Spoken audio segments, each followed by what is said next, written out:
This is a wonderful a song, a welcoming song that I encourage you to embrace and perhaps use it when you just pray at the table for food, because it's so simple. Little kids can join in, older kids can join in. The words are very simple. So there's just one little trick in the last line. Instead of saying, to God our thanks we give, it turns around just a little bit and says, our thanks to God we give. So let's do it this way. I'll call it out first and you reply. Then we'll do it all together once, together. To God our thanks we give. To God our thanks we give. To God our thanks we give. To God our thanks we give. To God our thanks we give. To God our thanks we give. Here's the trick. Our thanks to God we give. Our thanks to God we give. Now we're going to be seated for a long time, so let's stand up and sing this song too. Together we sing, to God our thanks we give.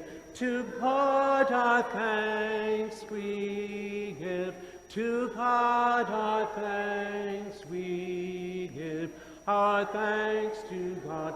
And around the table, there's a tradition to join hands even around a table, or at least raise your hands up to really give our thanks with our bodies too. To God our thanks we give. To God our thanks we give. To God our thanks we give. Our thanks to God we give. What a blessing to have such a singing congregation. Just wonderful. I think we can be seated for this. Yeah, let's be seated for this story. It's a little bit of a longer one this morning. Thank you, Brad. And a pleasant morning to everybody. Morning. A passage from Deuteronomy 5:121, 6:49.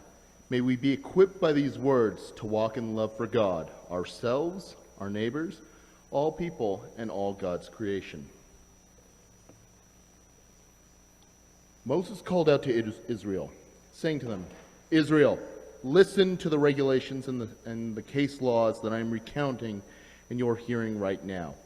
Learn them and carefully do them. The Lord our God has made a covenant with us at Mount Horeb. The Lord didn't make this covenant with our ancestors, but with us. All of those who are here and alive right now, the Lord spoke with you face to face on the mountain from the very fire itself. At that time, I was standing between the Lord and you, declaring to you the Lord's word, because you were terrified of the fire and didn't go up on the mountain. The Lord said, I am the Lord your God, who brought you out of Egypt, out of the house of slavery. You must have no other gods before me. Do not make an idol for yourself, no form whatsoever, of anything in the sky above, or on the earth below, or in the waters under the earth. Do not bow down to them or worship them, because I, the Lord your God, am a passionate God. I punish children for their parents' sins, even to the third and fourth generations of those who hate me. But I am loyal and gracious to the 1,000th generation of those who love me and keep my commandments. Do not use the Lord your God's name as if it were of no significance. The Lord won't forgive anyone who uses his name that way.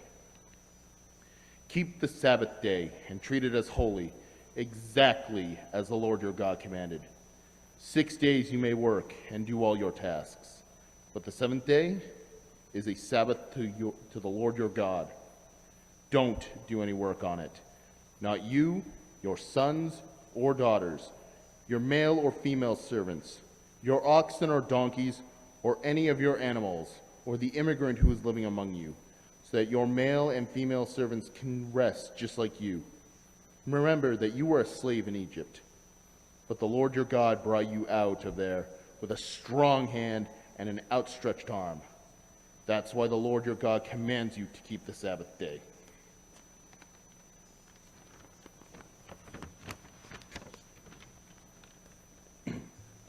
Honor your father and your mother, exactly as the Lord your God requires, so that your life will be long and so that things will go well for you on the fertile lands that the Lord your God is giving you. Do not kill. Do not commit adultery. Do not steal. Do not testify falsely against your neighbor. Do not desire and try to take your neighbor's wife. Do not crave your neighbor's house, field, male or female servant, ox, donkey, or anything else that belongs to your neighbor. Israel, listen. Our God is the Lord, only the Lord. Love the Lord your God with all your heart, all your being, and all your strength. These words that I am commanding you today must always be on your minds. Recite them to your children. Talk about them when you are sitting around your house and when you are out and about, when you are lying down and when you are getting up. Tie them on your hand as a sign. They should be on your forehead as a symbol. Write them on your house's doorframe and on your city gates. The living God is with us. And with all creation, thanks be to God.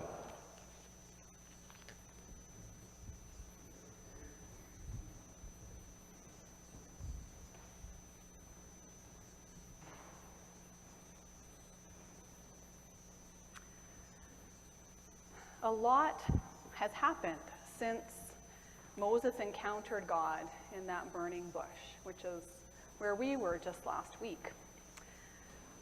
A lot has happened since then.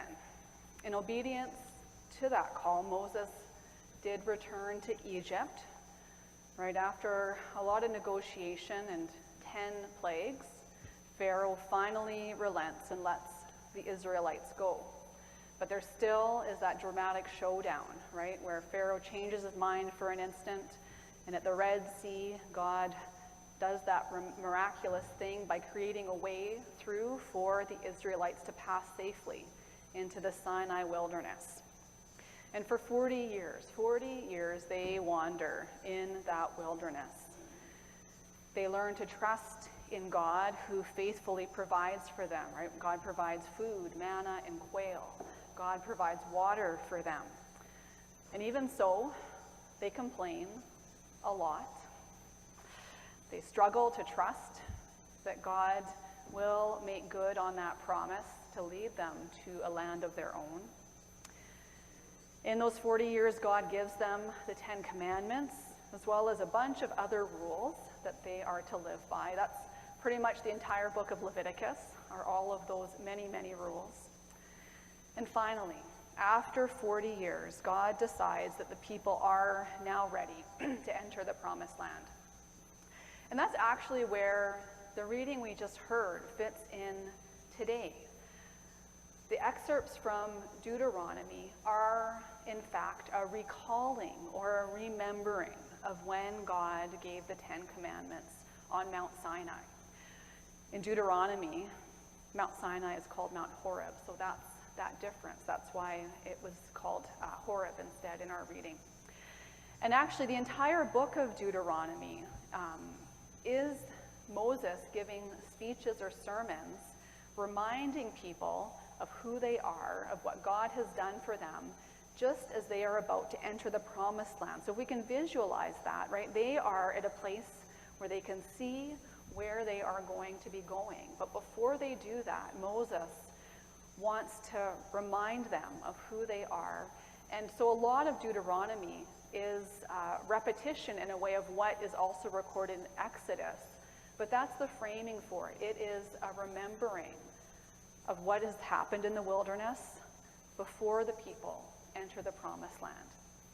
And part of why Moses needs to do this, why he needs to give these speeches, these teachings, these sermons, is because he doesn't get to go with them. He's not going to get to go into the promised land.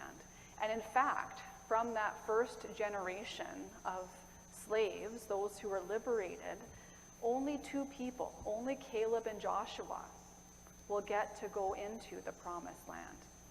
And that is why it is so urgent, so important that Moses passes on these traditions, these teachings to the new generations.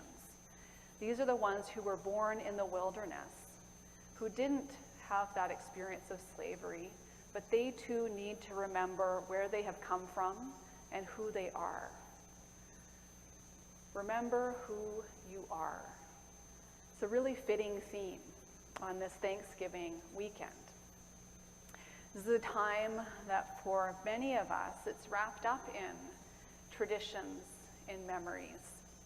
Right? I think for many of us who maybe are part of what would be like the middle or older generations in our families, when we celebrate Thanksgiving, it brings to mind a lot of memories of past Thanksgivings, right? And of people, especially maybe who are no longer with us. And that's both, I think, a beautiful thing. It kind of, the past comes into the present on these occasions like this, on these holidays. And that's both a really beautiful thing, and it's also hard, it's sad, it's painful, right, as we remember those who aren't with us anymore. And I think for the younger generations among us who maybe haven't celebrated quite as many Thanksgivings, it's also a time for learning about those family traditions, right? It's a time where we can be asking questions about why we do the things we do, right? We don't want to maybe be like that newlywed who, when they were asked by their spouse why they always cut the ends off the ham before roasting it, their only answer was, that's because that's the way Grandma always did it, right? I don't know if you heard this story, right? When she goes to ask Grandma, well, why she did that, well, it turns out that's the only way it would fit into Grandma's roasting pan, right? So why do we do the traditions that we do? Which are the ones that are worth keeping? And which are the ones that are not? And maybe that is a tradition worth keeping if we have the story to bring with us, right? And that the love and the connection that it keeps with Grandma. But over time, right, if those meanings are lost and they're not reinterpreted, that's work that we need to keep doing, right? Why do we carry on the traditions? Which traditions matter? And which traditions are the ones that are worth carrying on? Because not all traditions are, right? But the ones that are worth carrying on need to be understood anew in each generation. And I think for sure, at least Moses would say, and I think we would agree, that the 10 Commandments are among those, right? Those laws, they matter they matter not because God just says that we need to do these things, not because God says so, but because they are instructions, they are guidance for how to live well as free people, right? So if we think about these younger generations as they sit at the edge of the promised land, right, like right on that precipice from the old thing to a new thing, Moses wants that younger generation to understand that these aren't just some out-of-date rules that God gave to your parents and grandparents, right? Because we all know, especially in our younger days, maybe what we thought when our parents and grandparents tried to teach us about wisdom. Certainly, the 10 Commandments, it's a lot of laws and rules and maybe put you to sleep listening to all of that, right? But they matter. Moses wants them to know that they matter because God didn't just bring your parents and grandparents out of Egypt. God brought you out of Egypt, out of the house of slavery, and God makes this covenant with you too.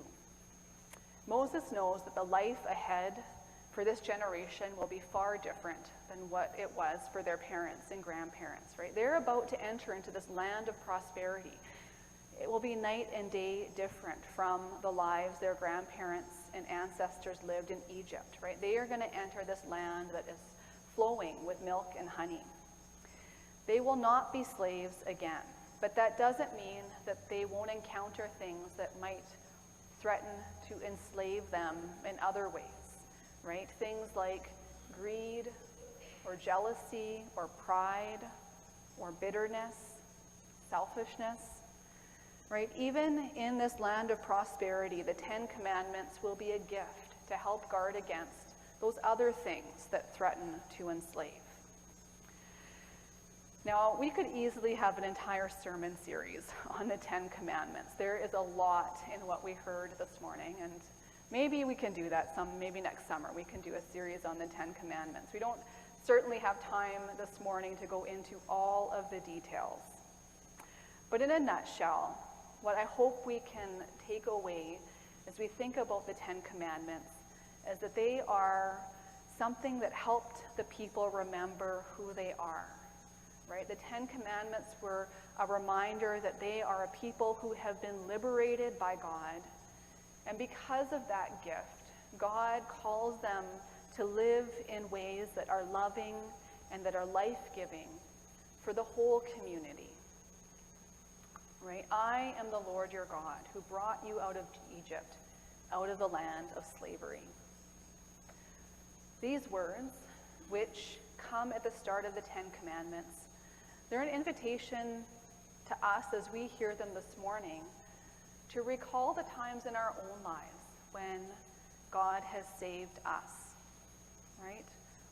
When are the times when God has seen you through an impossible situation? What are those times when God brought you through the wilderness to a new beginning? It's an invitation for us to remember those moments in our own lives when God's salvation was real for us, and that in our remembering, in our own stories, that we are invited to then orient our lives in a way that honors God who saves us. And that also includes honoring our neighbors.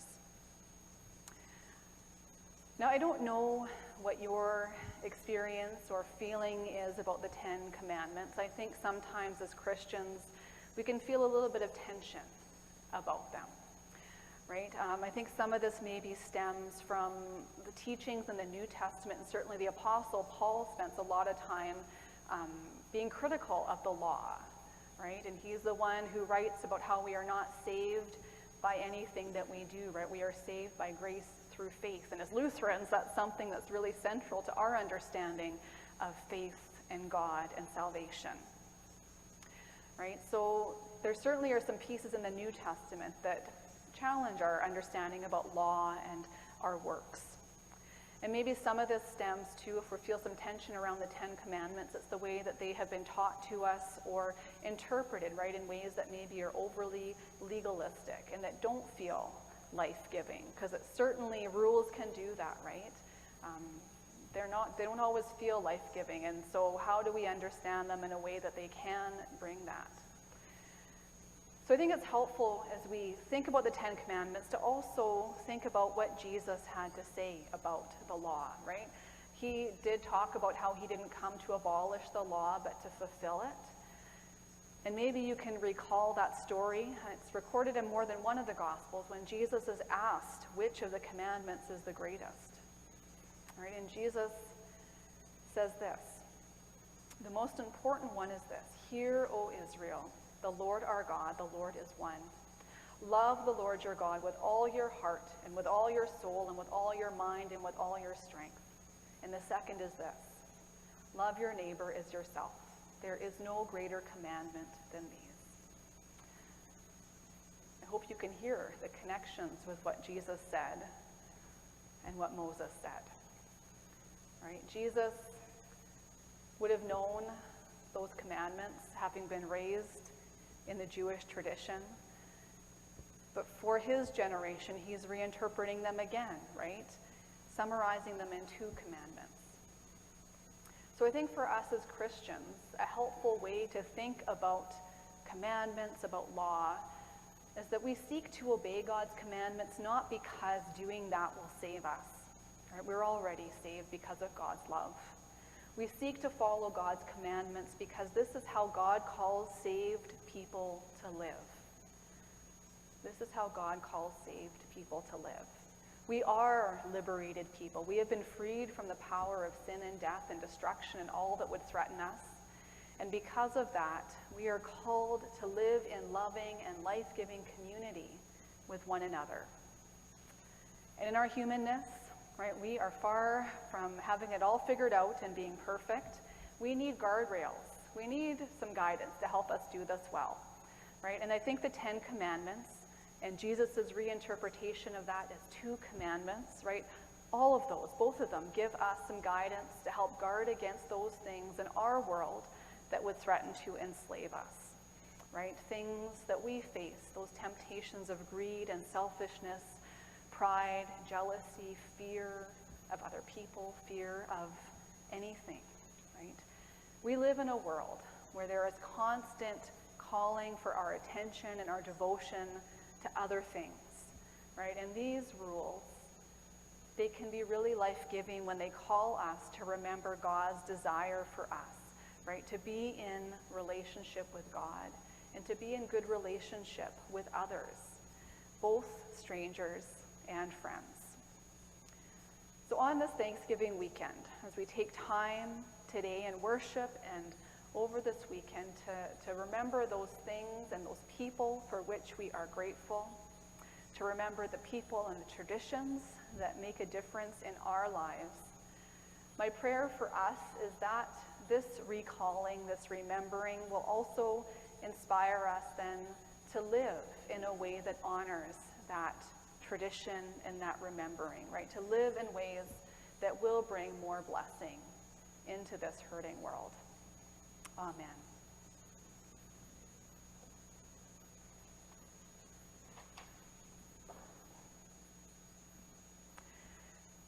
Our hymn of the day is one that I believe where Brad and I were planning, we've not done here before, but I know that the tune will be familiar to us, or to many of us. So I'll invite us to stand and sing together. This is in our red hymnal, number 791. We sing to you, O God.